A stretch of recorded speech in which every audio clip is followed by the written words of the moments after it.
We begin, though, with international commercial pilot DJ Frost. DJ, one of the things that I've been looking at and which puzzles me a little bit is the runway they were using. Wind was coming out of the north at 10 degrees, 10 miles an hour, and yet they had that plane landing on runway 13 to the southeast.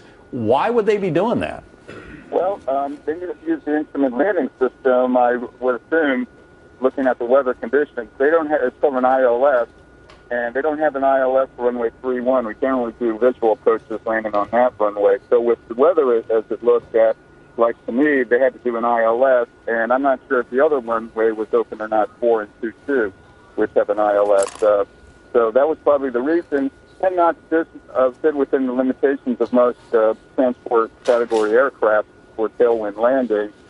And, of course, they're going to have to look at the pilot reports on the runway braking action to see what happened in that respect.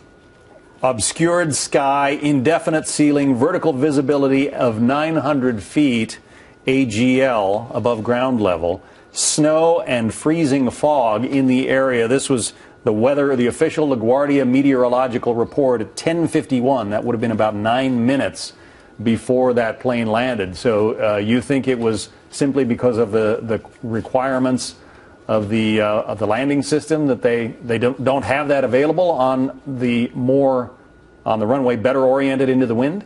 No, they do not. No, they do not. And definitely that was IFR. They call it for instrument meteorological conditions. So they did have to shoot an instrument approach, and they had to use the ILS.